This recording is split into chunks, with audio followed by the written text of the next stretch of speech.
Olá, educadores! Olá, educadoras! Bem-vindos a mais um episódio do podcast Educador em Cena, um lugar de boas conversas sobre temas do universo da educação e da literatura.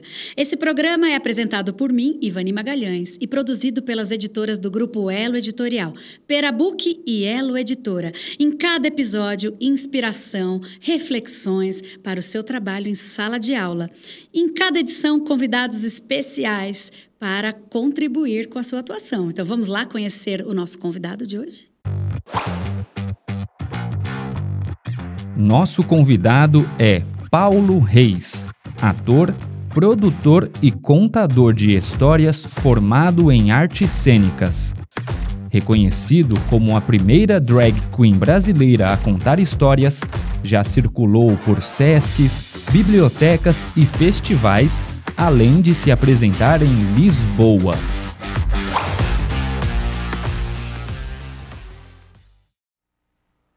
Olá, Helena Black, seja muito bem-vinda. Em nome do Grupo Elo Editorial, eu te dou as boas-vindas para esse papo gostoso que está só começando. Ai, que alegria, que honra poder estar aqui hoje com você. Sabe que eu sou sua fã. E é isso, de contador para contadora, a gente vai se conhecendo e crescendo juntas. Ai, que bom. Que delícia! Bom, nós vimos aqui um bem resumo sobre você. Mas é claro que eu gostaria de te pedir para que você nos conte para a nossa audiência quem é você, qual é a sua trajetória. Pode contar os detalhes que nós queremos saber. Que coisa linda. Bom, eu sou aqui embaixo de toda essa coisa belíssima que vocês estão vendo aqui. Existe um homem chamado Paulo Reis, de 42 anos, que sempre sonhou com essa coisa artística, com esse impulso que a arte tem na minha vida. Eu sou uma criança que descobriu teatro indo ao teatro, quando as escolas levavam os alunos, as alunas, né, para ir ao teatro. Então, eu sou aquela criança que assistiu uma peça e falou: é isso que eu quero fazer da minha vida. Porque eu olhava para o lado, o nome da peça chamava O Gnomo e a Árvore Encantada, que era a história de duas crianças que entravam numa lata de lixo e partiam para o mundo dos gnomos. E tinha um gnomo em cena. Eu achava aquilo impressionante. E aí eu olhei para a plateia, todo mundo rindo. Eu falei: eu quero fazer isso para a minha vida, eu quero levar alegria para as pessoas. Então, a partir disso, a arte entrou na minha vida. E eu sou muito feliz com isso, né? Essa importância de presentificar tudo que eu sou. E a arte drag é um plus nisso tudo também. É uma arte de muita beleza, de muita alegria. E você traz toda essa beleza e toda essa alegria para o universo da contação de histórias. Eu sou contadora de histórias, atuo nessa área há mais de 20 anos, assim, pelo menos uns 24 anos que eu assumi a minha identidade de contadora de histórias, que começa na sala de aula e depois vai para os palcos do mundo. E é a primeira vez que eu encontro uma drag queen contando histórias. E olha, contando maravilhosamente, tem o dom de hipnotizar plateias inteiras. E aí eu gostaria muito de saber como é que é isso? Que história é essa? Tem drag queen contando histórias no Brasil? Que delícia! Sim. Você falando com essa entonação lembrou o meu projeto Mamãe Tem uma Drag Queen Contando Histórias. Mas vou começar do começo, então. Bom, veio a formação de teatro junto, né? Eu sou da primeira turma do Vocacional, que era um projeto de teatro que tinha nas periferias, enfim. Aí, a partir daquilo, em 2007, eu começo a fazer a faculdade. Eu entendo que eu queria me profissionalizar, que eu queria ser uma artista com meu DRT, com meu diploma na mão. E, junto com isso, veio o plus da educação, né? Então, eu tenho licenciatura em artes cênicas. Educação artística também, que diziam antigamente educação artística, hoje fala artes, né? Então, a partir disso, eu comecei a entender quem era eu também, né? O teatro me salvou. Eu fui uma criança adotada, no conceito de, antes de uma criança ir para adoção, se pergunta se alguém da família pode ficar com essa criança. Então, eu fui morar com o primo do meu pai, com a esposa e as 5 filhas dele. Incrível. Bom, Então, o teatro vem a partir disso. Em 2007, eu decido, depois do vocacional, o teatro amador, me profissionalizar. Então, a partir disso, eu começo a entender que é importante a leitura, a educação, em primeiro lugar, enfim. E aí, a partir disso, em 2000, vou fazer uma lacuna, em 2017, eu me torno educador de uma instituição aqui de São Paulo, e eles têm um livro na biblioteca chamado A Princesa e a Costureira, e eles já sabiam que eu era drag, né, desde 2010. Eles me pediram para contar o livro, que é o primeiro conto de fadas de língua portuguesa LGBTQIAPN+, que chama A Princesa e a Costureira. E aí eu contei essa história de drag e deu muito certo. Eu falei, drag queen com criança? Fiz uma pesquisa, vi que lá fora as drag queens estão em todos os lugares. Falei, fazer isso aqui no Brasil também. E a partir disso eu falei, eu tenho uma outra vertente. A arte drag pode se ocupar outro lugar, a não ser a casa de shows, enfim, né? E hoje em dia já tem muita drag no teatro, na TV, na música. Nós estamos em todos os lugares. Então, a partir disso, eu vi um campo importante dentro da artes cênicas também, que é a contação de história, né? Então, é tão bonito quando você fala assim, me sentir hipnotizada. Eu costumo dizer que é uma missão dada, eu cumpro ela com maestria mesmo. Antes de sair da minha casa, ao fazer essa maquiagem que vocês estão vendo aqui hoje, eu faço uma oração. Então, eu peço que o dia seja incrível e está sendo até hoje. E eu amo esse trabalho, quero continuar. Eu quero que você conte um pouquinho sobre como foi o encontro das crianças, como tem sido o encontro das crianças com a drag e também um pouquinho da receptividade das famílias. Que ótimo. Eu costumo dizer que as crianças nunca vão sozinhas ao teatro, né? As instituições assistirem histórias, bibliotecas, enfim, unidades do SESC. As crianças, eu digo, criança não nasce preconceituosa, não nasce misógina, não nasce racista, é o meio que a torna, né? Só que a partir disso, deste contato com Helena e as famílias também, porque a troca não é só com a criança, é com a família no todo, né? Bom, tem uma história minha que se chama O Meu Avô Samanta, que é a história de um avô que perde a peruca dele. E no final, durante a história, eu fui perguntando, mas qual é a peruca do vovô? Como que será que é a peruca? As crianças nunca imaginam que ele é uma drag queen no final. Então, eu monto o vovô Samanta de drag. E eu estava numa biblioteca contando, e 2 meninos olharam assim, o professor falou assim, não sei, eu acho que eu quero ser drag. Aí eu falei assim, vem me dar um abraço. Então, as crianças, elas têm esse poder, né? O ano passado... É uma pureza. É uma pureza que... O ano passado, eu estava em Fortaleza, fazendo um trabalho, contando histórias, enfim. E na sexta, o meu pai entubou e no sábado, na madrugada de sexta para sábado, meu pai veio a falecer. E eu faço 2 espetáculos, né? Um adulto e um infantil. E aí, no adulto, eu contei na sexta, tal, foi super bonito, importante. No de sábado, eu não contei o que eu estava passando. Mas as crianças pareciam que sabiam. Elas me abraçaram o tempo todo, disseram que foi a melhor peça que viu na vida. Eu falava assim, mas quantos anos você tem? 10. Eu falei, você vai ver muita coisa boa ainda, mas nunca vai esquecer da minha, né? Ele, não. Então, a criança tem esse poder de cura. Eu voltei para São Paulo energizada, com o poder da cura troca, das crianças, né? Da troca das crianças o tempo todo. E eu ouço coisas engraçadíssimas das crianças. Seu cabelo é de verdade? Mesmo porque cada vez é um cabelo diferente, cada né? vez. E as minhas perucas, você vê, né? São aquelas cabeças enormes, gigantes, que chega, já é um presente. Incrível. Já é uma coisa... Degustação estética ali, é visual. bonito. Então, a criança me fala coisas bonitas. E quando é escola, que vai com os educadores ou educadoras, eu falo, agora vocês vão para casa, não vão? Contem para o papai e para a mamãe que vocês ouviram aqui hoje. Você sabe que história boa é aquela que a gente conta, mas não igual eu contei. Conta do seu jeito. Aí a criança fala, então eu posso contar? Claro, conta quando chegar em casa. Então, essa é a fruição, né? Mesmo que eu não tive o contato com aquele pai, com aquela mãe, a criança foi para casa, ela contou para o pai e para a mãe o que ela acabou de vivenciar ali. É lindo. E a criança é essa pureza. E eu adoro trabalhar com criança. Eu acho que eu sempre fui uma pessoa... Como eu fui cuidado, né? Nessa adoção que eu tive dentro da própria família. Mas esse cuidado eu passo para as crianças hoje em dia. É lindo, assim. Pela palavra, pela alegria. Isso. A questão da oralidade. Eu fui criado uma criança que a minha avó contava histórias para mim. Minha avó contava uma lá do sítio. Que ela falava assim, que ela acordava todo dia e os cavalos estavam com rabos trançados. Ela falava, mãe, por que os cavalos estão com o rabo trançado? Aí minha avó falava, foi o Saci de noite. Um dia minha avó falou assim, eu não vou dormir. Eu vou ficar acordada e eu quero ver o Saci. Ela disse que ficou horas olhando pela janela, de repente... Pra ver o Saci. Pra ver o Saci. E ela me contava que viu uma ventania e ela dormiu. E ela falou que no outro dia acordou, o Saci estava lá. Aí ela entendeu que o Saci pregava a peça, mas ele não queria ser visto.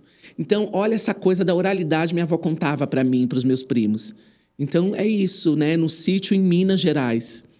Você recebeu toda uma riqueza da tradição oral e que hoje faz parte da contadora de histórias que você é. Isso.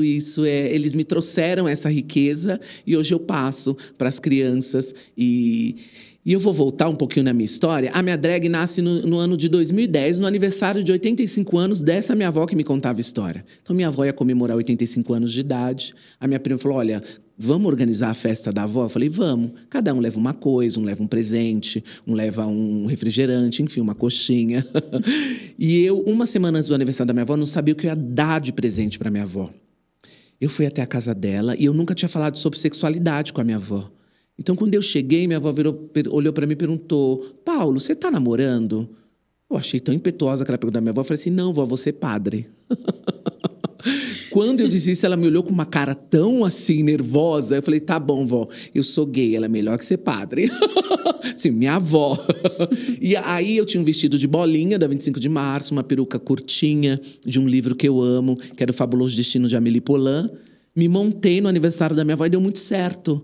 E eu falei, olha, eu sou essa pessoa do cuidado, do afeto, do humor, da alegria. E isso eu faço na minha vida até hoje. Ai, que incrível. E, aliás, é uma coisa que eu observei, que é essa coisa do humor que você trouxe, né? Nas suas histórias, pelo menos a performance que eu assisti, e as que eu vejo hoje no vídeo, né? Porque, pessoalmente, eu fui impactada logo na primeira vez por uma apresentação presencial sua. E como é bem-humorado e o componente da interação. Você planeja as interações que você faz? Ou são coisas do improviso, que é uma coisa sua, de ir inteira para o jogo e lá você troca com as crianças e surgem coisas novas? Surgem Como é esse processo de se preparar para contar as histórias? Que ótimo. Sim, então, quando eu, por exemplo, A Princesa e a Costureira, que foi a primeira história que eu contei, né? Que eu recebi. Quando eu contei A Princesa e a Costureira, eu contei muito igual o livro, porque eu ainda não tinha essas nuances de entendimento. Depois eu comecei a entender, porque do mesmo jeito que eu peço para a criança reproduzir a história que eu acabei de contar, da sua forma de contar, eu também encontrei a minha forma de contar a história. Então, eu preparo, sim. Eu sei que, sabe, o ó que eu faço durante as histórias, ou alguma pergunta que eu faço durante, ou o que eu conto na trajetória de ser a caixeira viajante, que nas minhas histórias eu conto que eu sou Helena Black, eu sou uma drag queen, eu sou uma caixeira viajante que anda o mundo recolhendo histórias. Então, tudo isso é meio que planejado. Mas a criança sempre entrega outras coisas, né? Por exemplo, eu estava contando uma biblioteca aqui de São Paulo e as crianças foram entrando e o educador, quieto, não falem nada. É uma contação de história. Ouve todo... Não, nas minhas contações de história, você já viu. Criança participa o tempo inteiro. Tem hora que é uma loucura, tem hora que é, mas a gente vai. Porque é isso. Eu fui muito descontraído, muito gostoso. Eu fui uma criança que eu queria participar das coisas. Então, eu acho que e quando a criança se torna protagonistas ali comigo, elas amam. Elas estão junto na história. Se sentem parte da história. Criança não dorme nas minhas coisas. Não mesmo. Aliás, a que eu assisti foi uma fábula. Foi. Porque é isso, não é porque você é uma contadora drag que você o tempo inteiro conta histórias que tenham temática, né, dessa questão da diversidade. Você conta todo tipo de histórias, não é? Todo tipo de história. A única LGBTQIAPN+ que eu conto é A Princesa e a Costureira. Então, eu tenho dentro do meu repertório. Vou pegar aqui, ó. Trouxe surpresa para vocês. Ó, a primeira história que eu conto, que eu uso bonecos. Por quê? Eu contava a história, eu não usava boneco no começo. E um amigo meu, um coordenador de uma casa de cultura aqui de São Paulo, ele falou, olha, Helena, vai vir criancinhas de 4 e 5 anos. A gente ama as contações, mas a criança ainda... Ela falou, se usarmos bonecos, você não... Gente, ele apadrinhou as histórias com bonecos. Então, a primeira que eu conto... Você se identificou com esse estilo? Porque eu adoro bonecos. Gente, vocês forem na minha casa, tem bonequinhos de tudo, de tudo. Bom, a primeira história que eu conto é essa daqui. A Princesa e a Costureira, que é a história da princesa Cíntia, que é prometida desde criança em casamento para o príncipe Febo, só que através de um encantamento da sua fada madrinha, que sou eu, Helena Black, ela descobre que o verdadeiro amor vai além das convenções sociais e ela se apaixona pela costureira Istar. Então, é o primeiro conto de fadas de língua LGBTQIAPN+. E ela casa com a costureira. É linda essa história. Então, essa foi a primeira. Comecei com essa história. E aí, partindo de conhecimentos... E eu adoro fábulas. Fábulas de Esopo, eu cresci... Eu te conheci contando a lebre e a tartaruga. Ai, eu amo. Você coloca a galera pra torcer, né? O povo ama, e eu conto assim, olha, essa aqui é a minha amiga Tarta, que às vezes eu chamo ela de Uruga. Juntamos Tarta com Uruga, fica Tartaruga. Incrível, eu adoro. O coro é muito importante, né? Na Bienal que a gente se conheceu... Eu quase acabei com a Bienal, gente, porque não podia fazer muito barulho fora do stand, foi uma loucura. Bom, e aí as fábulas, eu tenho uma que eu gosto, que é a Reunião Geral dos Ratos, que eles estão com um gato dentro de casa, que é esse pequenininho aqui, e eles estão incomodados com o gato, porque o gato geralmente come o rato, né? E aí eles fazem uma reunião geral para resolver o que vai fazer com o gato. Então, aí vai durante a história, as pessoas vão falando, um fala, põe veneno. Não, a gente não quer matar o gato, a gente só quer viver em harmonia. Enfim, e a gente vai com... E as fábulas é o quê? Porque a fábula tem moral. E eu adoro a moral das fábulas. Só que o que acontece? Eu nunca dou a moral, eu sempre deixo o meu público dar a moral. A criança dá moral, que é importante. Então a criança fala, não pode ser ruim, não pode ser... Enfim, então, fábula de Esopo, um gênero literário e educativo, que dá velhos conselhos sobre lealdade, amor, respeito, afeto, proteção, cuidado. E nas fábulas os animais falam, aí todo mundo... Isso tudo é organizado, isso tudo é cronometradinho. Bom...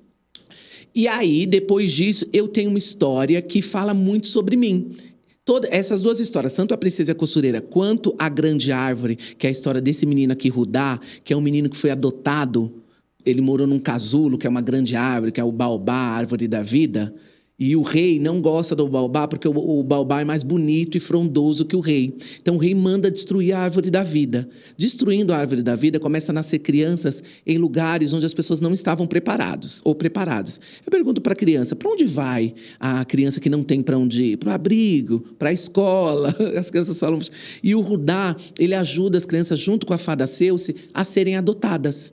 Então, eu fui uma criança adotada. Então, o Rudá, quando ele chega no abrigo, ele tem 14 anos.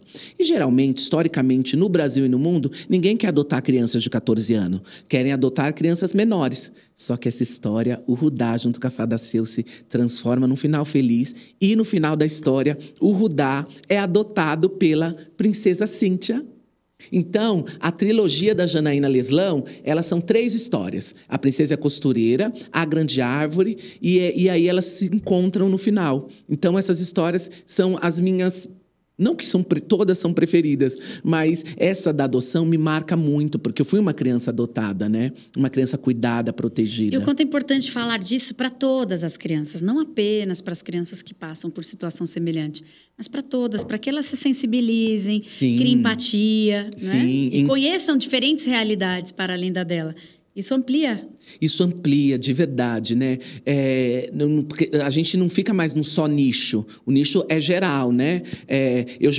Uma vez eu contei para crianças de um abrigo, que geralmente não são crianças de abrigo que vão ouvir essa história. Mas uma vez foi numa biblioteca 12 crianças de um abrigo em Itacoaxetuba.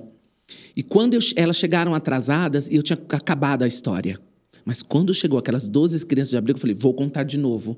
E aí contei a história e foi lindo, assim. Me abraçaram no final. A gente acredita, né, nessa possibilidade. Enfim, é bonito. É uma missão mesmo. Quando eu digo que é missão, é missão.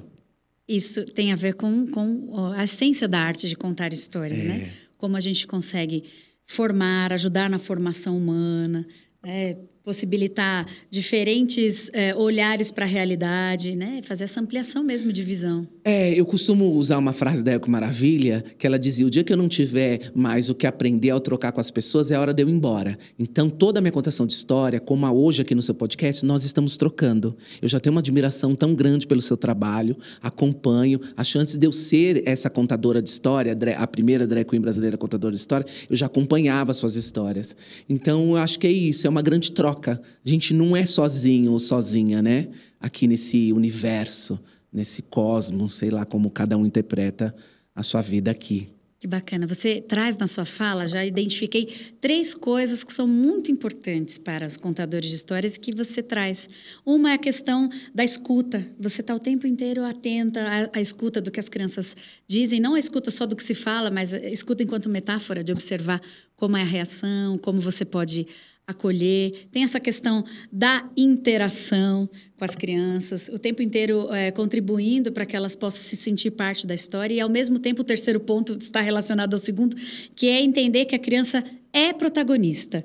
Não é porque você está ali, né, vestida diferente, Sim. que tem toda uma questão visual, mas que, na hora que a história começa, estão todos juntos, como se estivessem numa grande roda ali para partilhar aquela experiência pela palavra. Isso é muito bonito, não é? Isso é tão lindo. E você fala uma coisa, você disse agora uma coisa que eu acredito muito mesmo. Então, quando eles me perguntam, mas Helena, por que as crianças participam das suas histórias? Porque eu sempre quis ser protagonista, as crianças são protagonistas, eu estou aqui a serviço delas e deles. Eu não estou aqui a esse pedestal artístico que às vezes existe aqui no nosso país. Não, é um serviço para se comunicar. E eu voltar para minha casa depois de um trabalho ou de uma contação de história é importante porque eu estou refletindo ainda e pulsando o que aconteceu ali, né? Esse contato, essa troca, ela não termina ali. Um monte de pai e mãe me manda mensagem no Instagram. Olha, adoramos seu tênis, manda o link. Ai, meu filho chegou falando aqui, prazer, acabei de conhecer seu trabalho. Então, você entende que essa troca ela vai reverberando? Porque se eu fui uma criança que aos 10 anos de idade, a convite da escola, fui até o teatro e a partir dali decidi me tornar ator, eu não esqueci nunca mais aquele primeiro espetáculo que eu assisti. Então, eu espero que isso aconteça com as crianças também. Né? E mesmo que não venham a se tornar artistas, Sim. a arte ela já traz elementos potentes para ajudar na formação dessa pessoa, né? Isso. Essa formação é importante, né? Nós, como educadores e educadoras, buscamos agora e com urgência no Brasil transformar mesmo esse cidadão nessa figura mais amável, acreditando mesmo num futuro melhor. Né? Que se relacione melhor. Que se relacione melhor, né? A gente, enfim... Porque nós vemos, né, as notícias de Sim. bullying, né? Você também está trabalhando, participando de eventos, contando histórias nas escolas. Sim. A gente percebe que em algumas escolas é mais visível isso, né? Esse estado de coisas, de crianças se agredindo, brigando. Então, assim, tem um pouco essa questão da violência escolar e que a arte poderia ser o elemento transformador desse cenário, né? Porque através dela, né? Eu entendi que a violência não era o caminho, né? Eu entendi que a união ali no colégio... Então, eu sempre fui uma criança, assim, do Grêmio. Eu sempre fui, né? Eu fui vice-presidente do Grêmio. Muito tempo. Maravilhosa. E eu era essa criança que estava envolvida, esse adolescente na escola. Eu era do grupinho de teatro. Eu tenho minhas amigas hoje. A Carla, que hoje mora na França. A Suzy. Nós 3 éramos ali, chegava os 3 na escola. Mas a gente era muito amada e respeitada. Porque não tinha um ego nisso. Tinha uma união. A gente unia o colégio, né? E eu terminei uma apresentação minha recentemente, há um tempo atrás. E eu dediquei ao menino Fernando Vilaça. Que é um menino que foi assassinado porque ele foi perguntar porque os rapazes estavam chamando ele de bicha. E bateram nele, enfim, até findar com essa luz a existência dele aqui neste plano. Isso é covarde, isso é cruel demais. Então, é preciso se falar sobre isso também, né? E a contação de história, com esses bonecos que estão aqui, eu trago esse conforto. Sua presença, ela só por estar presente né, com esse visual, você já dá acolhimento para as crianças que precisam, né, de entender que tem lugar no mundo para elas. É isso. Que elas podem ser quem elas são. Sim. E uma coisa que eu uso muito também nas minhas palestras é que a gente precisa lembrar que é importante também que a gente não tem só direitos, a gente tem deveres também perante essa sociedade. Porque a gente vive um processo, eu tenho um direito, não, mas você também tem deveres. E os deveres é isso, de ser um ser humano que compartilha, que seja afetuoso, que entende um todo, né? Que você está vindo numa condução, você não está sozinho, às vezes não está sozinho no trânsito. E ninguém, para eu estar aqui hoje, já contei minha peruca, foi uma outra drag queen, mulheres também podem ser drag queen, isso é importante dizer também. O meu vestido, aí já é de uma loja de... uma Shein da vida, louca. Mas em tudo aqui tem alguma coisa de alguém, né? Não é, não nasci pronta para fazer esse trabalho, né? É isso, referência. Que legal. Você tem também espetáculos com histórias afro-brasileiras. Conta um pouco dessas apresentações, ótimo. Da importância dessas histórias serem contadas. Ótimo. Vocês sabem que eu tenho uma história chamada As Viagens do Menino Akin, que é um boneco que eu tenho, um menino que eu conheci quando eu andei pelas bandas da savana, e ele me contou algumas lendas africanas. E uma história que eu conto é as histórias da Bayomi. Porque todo mundo, nós, entendemos que as Bayomis... as mães vieram no navio, cansadas, e aí elas arrancaram roupas e fizeram boneca para as crianças. Essa história é uma versão aí. Não é verdadeira. É uma história controversa. Por quê? Porque essa história contaram, você acha, gente... Em todo o processo do navio negreiro, imagina. Enfim, quando chegam, eles chegam no porto do Maranhão. Existe uma mulher chamada Lena Martins e ela criou as verdadeiras bonecas da Bayomi. Então, as bonecas da Bayomi somos nós. É do Brasil essa história. E eu conto essa história nas Viagens do Menino Akin e todo mundo... Ai, que história linda! Que é a história da Zuri, né? Que vivia lá na savana, numa aldeia com a sua família e é trazida para o Brasil sem, enfim, açoitada, essas coisas todas que aconteceram nesses processos escravatórios do mundo todo. Escravocratas do mundo todo. Enfim... Então, eu amo as viagens, porque me representa muito. Então, eu uso aquela peruca enorme, um vestido afro maravilhoso, colorido, porque os africanos e africanas têm essa coisa do colorido da roupa, da imagem, né? Do visual. E tem a história dos 7 novelos, que são 7 filhos que estão brigando, e o pai diz que, olha, se eles continuarem brigando, não vai deixar herança para eles. Mas aí o pai dá um desafio para eles pararem de brigar, que é transformar os novelos em ouro. Né? E aí, através da união, do diálogo entre eles, eles conseguem transformar o novelo em ouro. Porque eles fizeram uma roupa incrível, que o rei queria, e o rei pagou com ouro. Então, quando eles chegam, pai, transformamos o novelo em ouro. E aí você pergunta para a criança, é possível transformar um novelo em ouro? Não, como? Não, mas eu acho que é. Aí, não acredito. Então, todas as histórias têm esse final que é tão bonito. E essas histórias africanas, ela veio de um processo de... Eu falei assim, pera... então, eu conto uma história LGBTQIAPN+, tem essas lendas africanas que eu adoro, tem o Black Power do Akin, que é uma referência para mim, o livro, e tem as fábulas. Falei, vou juntar tudo isso e contar essa história. E aí, deu super certo. Fiz mais de 30 apresentações já, pelo Recreio nas Férias, enfim. E já fui para muitos lugares, foi ótimo. Que incrível. Bom, essa conversa está muito interessante. Eu gostaria, nesse momento, de aproveitar aqui essa pausa, bebe uma aguinha, para agradecer a vocês que estão aqui ligadinhos nessa conversa, ligadinhas. Muito obrigada por estar aqui. Não deixe de curtir esse vídeo, de comentar. Deixe também sugestões de temas para os próximos episódios do nosso podcast Educador em Cena. E se inscrevam no canal para ficar sabendo das novidades. Toda semana um episódio novo com um convidado especial para contribuir aqui com inspirações, com reflexões para a nossa atuação em sala de aula. Bom, estamos falando muito das histórias, você podia escolher uma delas para contar para a gente, o que você acha? Que ótimo, que ótimo. Bom, uma pincelada, né? Sim. Tem uma fábula E como a gente está falando de educadores e educadoras aqui, né, o nosso público de hoje, tem uma fábula que eu adoro, foi a primeira que eu contei ainda num processo de aulas na faculdade ainda. Então a gente tinha que fazer uma direção, dirigir um ao outro, e eu dirigi um colega meu com essa fábula, que é a cabra e o burro, que ela começa assim: era uma vez uma cabra e um burro.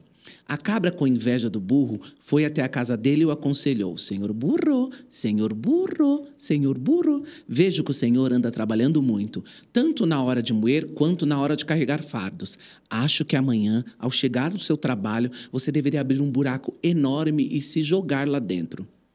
O burro, sem ao menos imaginar a maldade da cabra, quando chegou para trabalhar no outro dia, abriu um buraco enorme e se jogou lá dentro. Ao cair lá dentro, o burro começou a passar mal. Oi, oi, oi, oi, oi, oi. A cabra ficou do arbusto olhando. Ai, que burro! Ui, que burro!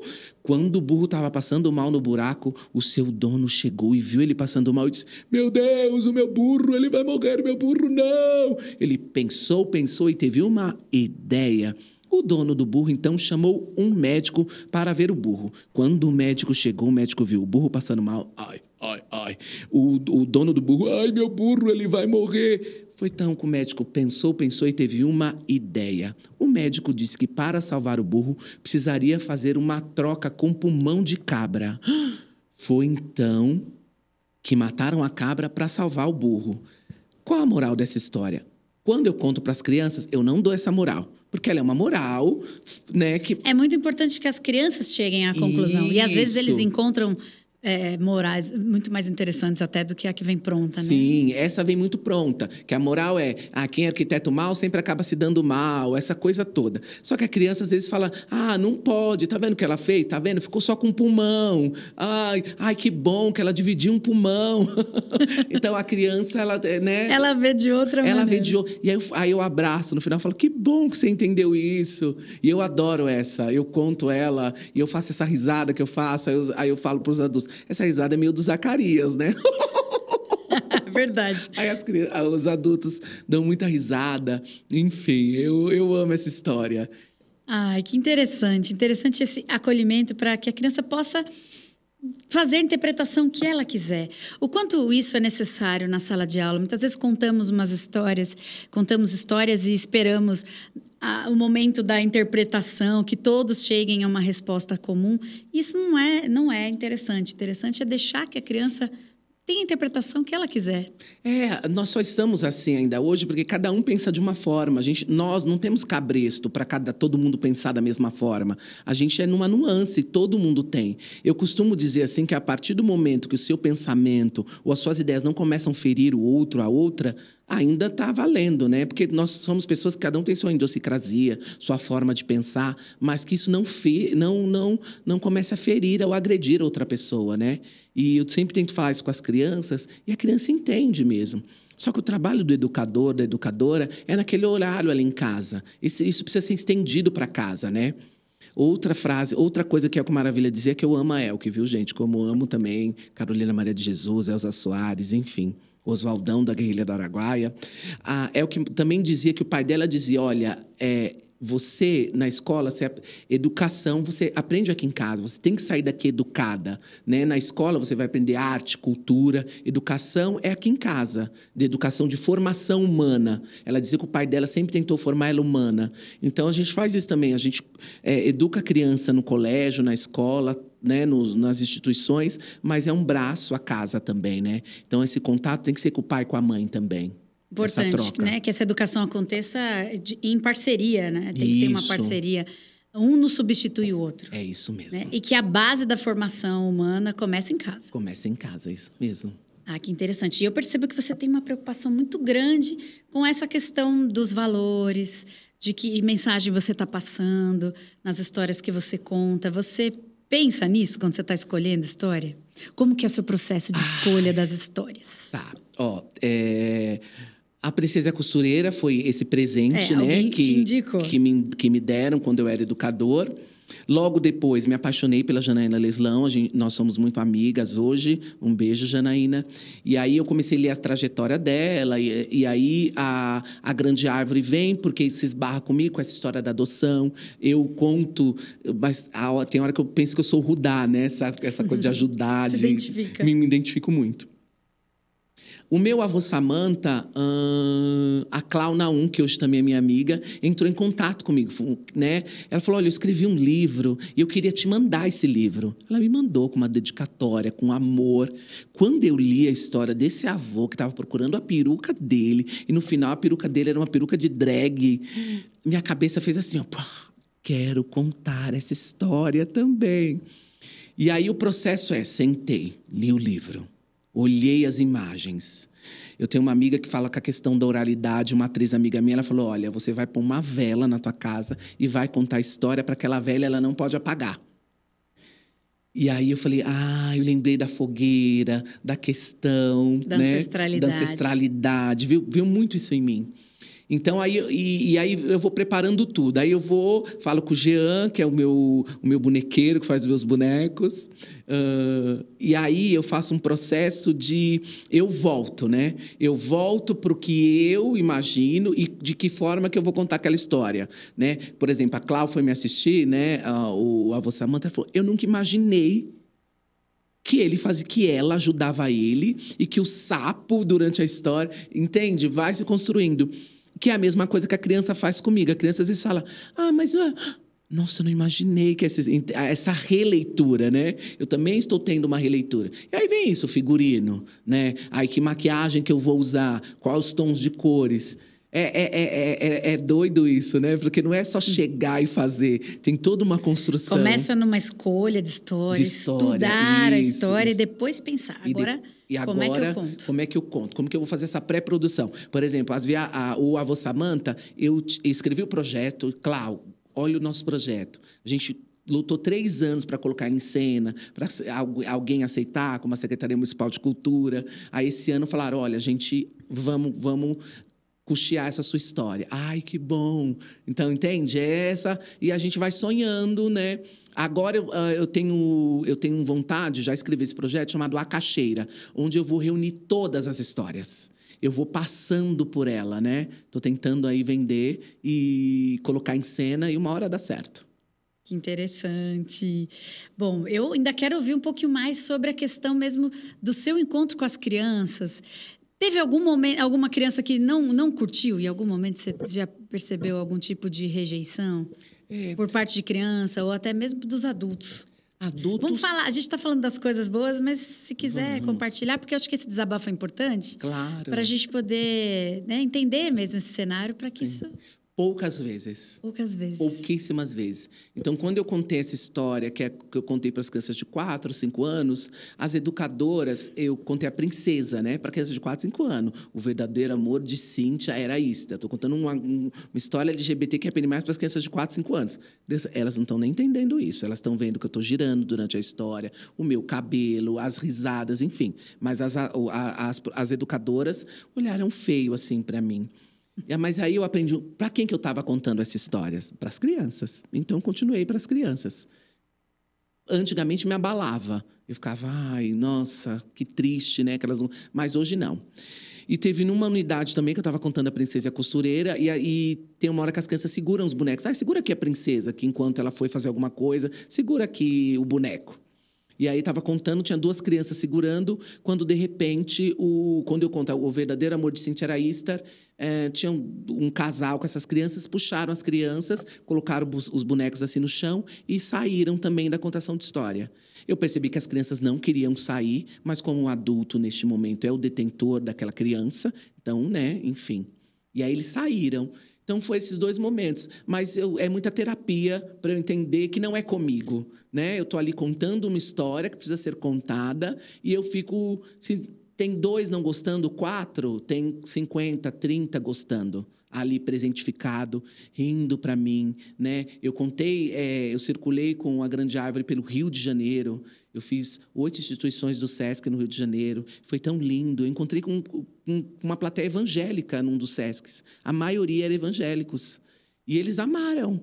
Amaram, falaram comigo no final. Falaram, olha que coisa linda, a gente percebe. Enfim, né? Eu estava contando aqui, o Texas é o primeiro estado a proibir drag queens em lugares públicos, porque eles diziam que a gente sexualizava as crianças. Então, você fala, vocês viram alguma coisa de sexualização aqui nesse trabalho? Não, é isso. Eu não estou aqui para fazer esse tipo de coisa. Eu estou aqui para trocar mesmo com as famílias. E criança adora mesmo. Adora de verdade. Teve uma vez que eu, educador de adolescentes também, que eu fui educador do Curumim, e aí eu troquei de horário, eu dava aula à tarde, fui dar aula de manhã. E aí o Curumim é de 7 a 13. Eu vi os de 13 fuxicando com o de 7. E aí, de repente, o de 7 levantou e falou, posso fazer uma pergunta? Aí eu falei, pode. Ele usou o termo chulo mesmo. Você é gay? Assim, Eu falei assim, mas por que você está me perguntando isso? Porque você tem voz de mulher. Eu falei assim, Aí eu falei, olha, então vou te contar uma coisa. A mulher, tá vendo isso aqui? É a nossa caixa torácica.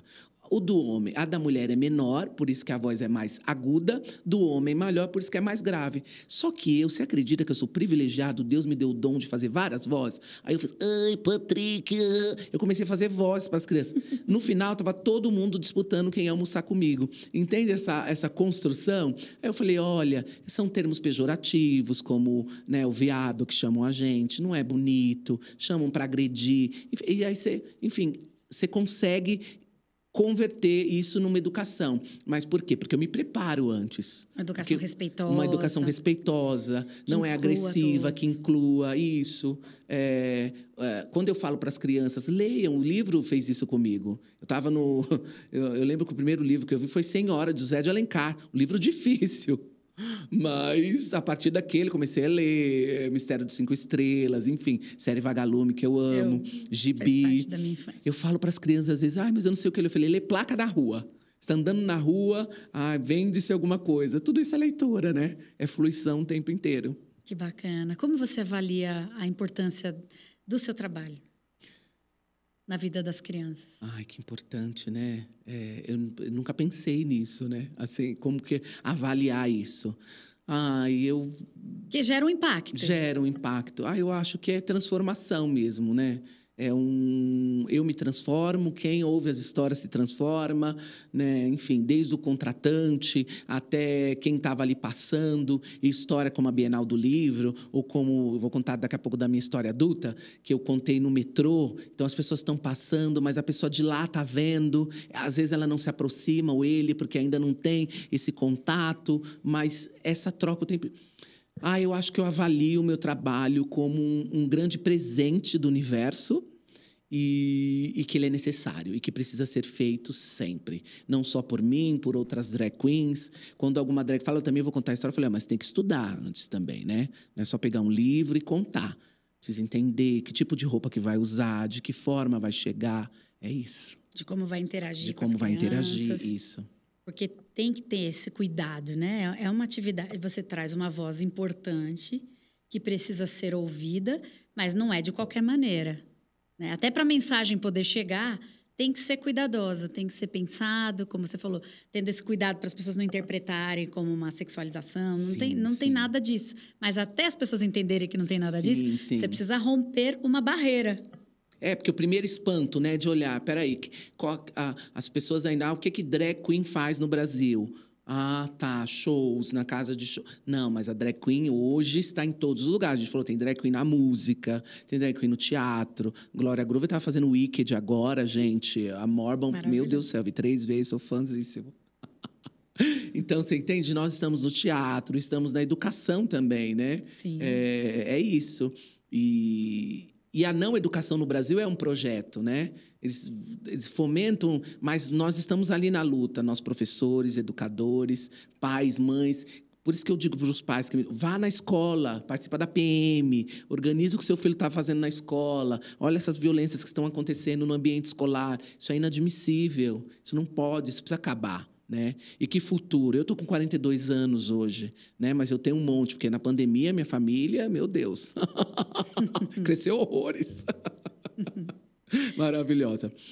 Bom, eu estava falando agora do meu trabalho que eu tenho. Olha, tá vendo esse livro aqui? O Quarto de Despejo, de Carolina Maria de Jesus. Isso aqui é a minha Bíblia, assim, brincando, né? Carolina conta neste livro os relatos que ela viveu na extinta favela do Canindé, aqui na zona norte de São Paulo. Eu sou uma criança de Carapicuíba, ali Vila Dirce, Osasco, que eu nasci, e eu misturo as histórias da Carolina com as minhas, né? As histórias da Carolina que ela conta, a dor de cabeça, e a Carolina escrevia o cotidiano da comunidade em cadernos que ela encontrava no lixo.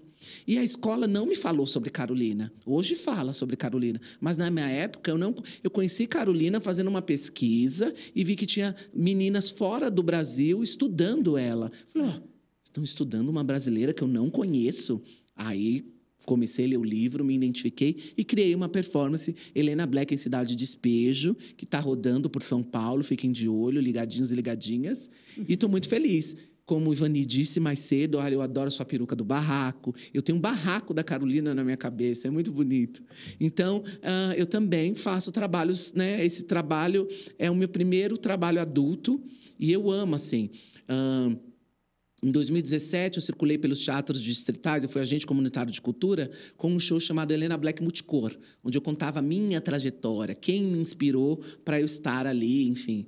E é isso. Quero que vocês vão assistir também esse trabalho. Tem uma palhinha, um trechinho, uma frase? Olha, eu vou fazer uma frase que eu adoro, né? Isso é importante. Ela narrava muitas confusões que aconteciam na favela. Então, começa a performance falando assim, ó. A Nair e a Meire vivem brigando uma com a outra. A Nair é branca e a Meire é preta. A Meire anda a favela toda dizendo, um dia eu vou bater na Nair. Um dia eu vou bater na Nair. A Meire é temida aqui na favela, pois ela anda com gilete. E não é que a Meire foi bater na Nair e apanhou. A Nair rasgou-lhe todas as roupas e deixou-lhe nua. Aqui na favela, tudo circula muito rápido. Dona Maria morreu. Dona Maria era crente e dizia que os crentes, mesmo antes de morrer, já estão nos céus. Aí ela vai contando essa trajetória e aí eu vou misturando, por exemplo, essa história da Dona Maria que era crente, eu puxo o gancho para minha avó também, que era da Congregação Cristã do Brasil. E eu aprendi muito com a minha avó, que era Deus. Né? Minha avó sempre dizia, antigamente, quando você ia no culto, você saía, as pessoas estavam vendendo bolinhos, tortas, pastéis no final da igreja, né? No final do culto. E minha avó falava, agora a gente vai ali comprar um bolo da irmã e um pastel, porque esse é o verdadeiro amor de Deus. O pouco que a gente tem, a gente multiplica com o próximo. Então, quando alguém vem me perguntar o que é Deus, eu falo que é isso, que é o que eu aprendi aos 9 anos de idade com a minha avó. Entende? Então, é bonito. E aí eu conto um pouco disso, porque tem uns relatos, a fome que os meus irmãos passávamos em Carapicuíba. Então, Carolina, ela o sumo, né? Como que uma mulher, com todas as mazelas de diversidade, ela pegava cadernos do lixo e escrevia. E Carolina foi publicada em 40 países e traduzida para 14 línguas. É muito poder, né? Que história, né? Que história. É isso. Ai, que lindo. Nossa, essa conversa está muito interessante. Eu quero chamar a atenção para uma coisa que eu observo quando você conta, tanto para adulto quanto para criança.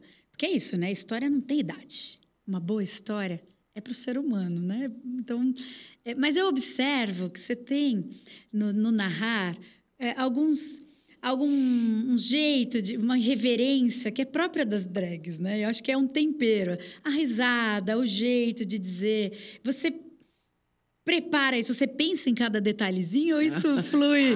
É você sendo você, colocando a sua biografia, a sua assinatura pessoal, porque é muito interessante, né? Eu acho observar. Que isso acho flui. Que é uma das coisas que mais me chamou a atenção no início. É assim, você pode dizer que o bicho lá da história, ele riu, mas você já faz... É muito lindo isso. Porque como... Peraí, tá bom. Então, se eu contar só ludicamente, porque quando eu vou contar a história, eu falo assim, estamos hoje, todos e todas, usando o poder da imaginação. Então, quando eu coloco isso, a criança já entendeu que a gente vai imaginar Tudo coisas. Pode acontecer. Tudo pode acontecer. Então, quando eu coloco as risadas, as nuances, porque é isso. Às vezes tem um pouco de deboche, uma coisa muito legal. Para colocar a história nesse lugar, né? E dar um colorido a mais para ela, né? Porque a gente pode pegar um livro que existem contadores que fazem isso, eu adoro. Fico vendo o contador. É o estilo, né, de cada um. É, o estilo. Eu adoro aquele que também pega o livro e vai, porque aí eu olho aquilo. Mas para uma plateia grande, tem uma coisa da câmera, né? Do recorte. Então, uma plateia grande, no teatro a gente aprende muito. Vocês viram que eu falo muito com as mãos? Sim. A mão também comunica. Eu já vi de criança eu tá fazendo assim e a criança tá olhando na minha mão. E uma coisa, agora eu vou puxar um saquinho dela aqui. Quando eu assisti você, que eu fui na biblioteca te assistir, falei, a gente troca, né? Eu falei, é bom assistir também. Teatro também, contação de história, você aprende assistindo também. E aquilo que você fazia com o sapo, com a mão assim, eu falei, que interessante. E eu estava construindo a história do avô Samanta e tem um gato, né? Que é o gato que ele é acusado de ter sumido com a peruca do vovô. E aí essa coisa da mão, né? Como você pega o boneco, da articulação, né? E é tudo muito grande. Então, talvez que a drag queen venha disso, dessa coisa que é grande, é enorme, é para um público grande ver. Essa alegria que espalha, né? Contagia todo mundo. E é louco, né, isso? Porque nem sempre a gente é alegre, não. Às vezes nós estamos passando por coisas na nossa vida, né? Como a história em Fortaleza, que eu tive que voltar pro velório do meu pai. Mas, sei lá, Entra nessa personagem e ela te coloca nesse lugar. E esse lugar de alegria contagia todo mundo. É isso. À sua volta. Você sabe que é interessante você falar essa coisa de contagiar? Eu fazia muito despedida de solteiro.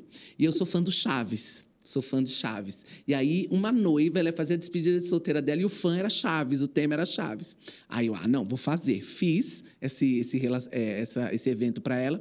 E tinha uma senhora de 82 anos. Eles me falavam, olha, para essa senhora, cuidado, né? Não pode ter certos tipos de... Enfim, terminou o evento, a senhora de 82 anos me amando, abraçando. Nunca vi coisa mais linda. Eu falei, tá vendo? É assim que se constrói uma relação, né? É isso, é bonito. Que bacana. Eu tenho uma coisa que eu falo sempre com relação à arte de contar histórias, que ela é bela justamente porque ela eu falo que contar histórias é uma das mais belas atividades da inteligência humana. E eu acho que uma das coisas que torna essa atividade tão bela é que ela é tão diversa como é a humanidade. Duas pessoas podem contar a mesma história, que serão experiências completamente diferentes com aquela narrativa. Não melhor, não pior, diferente. Porque cada pessoa, quando conta uma história, ela coloca ali a sua biografia, ela coloca a sua assinatura pessoal, o seu jeito de ser. E isso é uma coisa marcante no seu trabalho, esse jeito de ser, que pode ser da personagem drag, um tanto é do Paulo, mas que o quanto isso fica evidente na tua performance. Né? Esse jeito tão diferente, tão cativante de contar as histórias. É como uma peça de teatro que cada público uma noite vê de um jeito e você conversa com o público, ele te conta coisas. Nem os próprios atores tinham pensado que aquilo chegava daquela forma. E a história também é assim, né? Então, quando eu chego, que eu falo para as crianças, olha, o que vocês ouviram aqui hoje, cheguem em casa e contem por pai de vocês. E aí, eu já recebi de mãe e falei assim, ele me contou a história, ele me contou aquela parte. Eu, nossa, lembrou? Ele teve essa, entende? Aí a criança fala, então a partir essa grande construção o tempo inteiro. E nunca é fechado. Eu acho que nós, seres humanos, não podemos ser fechados o tempo inteiro. A gente é essa nuance. Estar aberto para aprender estar aberto com o outro. A gente não é reto, não é isso. E vocês, mulheres, têm isso, né? Vocês não são retas a vida. Vocês têm essa nuance no comunicar, no falar, nos processos. Uma versatilidade que é isso.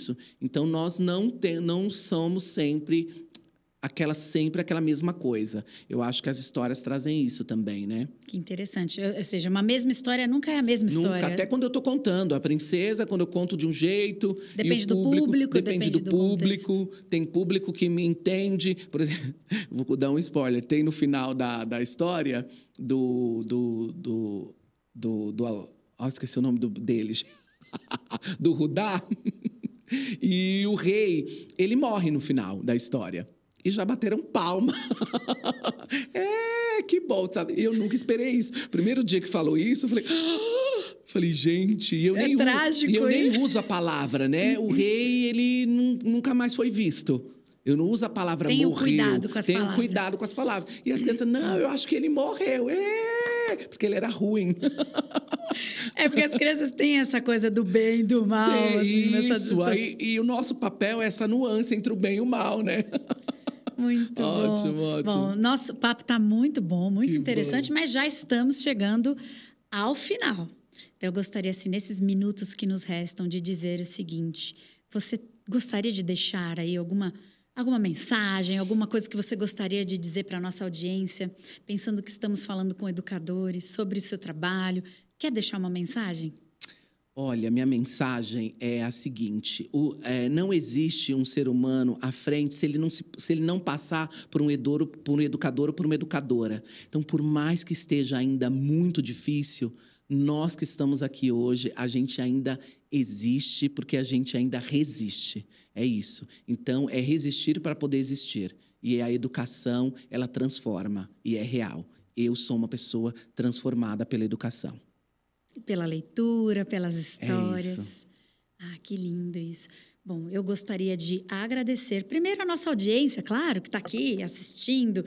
Olha, não deixem de curtir essa conversa, de comentar. Se inscrevam no canal para ficar sabendo dos próximos episódios. Continuem com a gente que vem muita coisa boa por aí. Já temos vários episódios postados com temas bem diversos, bem interessantes. Eu quero muito agradecer a cada um e cada uma que está aqui assistindo. E agora esse agradecimento ainda mais especial a você, querida Helena Black, querido Paulo Reis, que toparam, né, deixar um pouquinho ali a correria, porque, olha, não é fácil, né? A agenda lotada.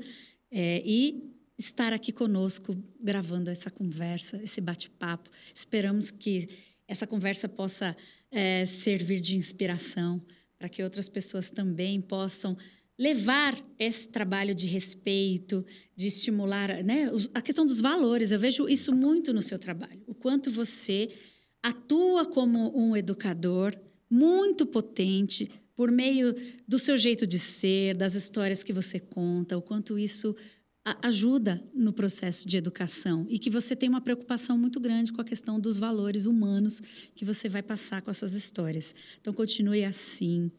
É uma alegria ter te conhecido. Espero encontrar com você muitas vezes. Esse foi um agradecimento agora pessoal. E agora, em nome do Grupo Elo Editorial, editora Perabook, Elo Editora, eu deixo aqui os meus agradecimentos a você. Ai, obrigada. É isso, eu acho que esses valores eu construí porque eu fui uma pessoa criada e criado por mulheres. Então, uma sociedade onde a mulher é protagonista, ela é muito melhor. É muito mais humana, muito mais viva, muito mais potente. Que linda, uma mensagem aí de respeito. Você que tem uma história de superação. Muito obrigada. E a cada um, até a próxima. Até mais. Tchau.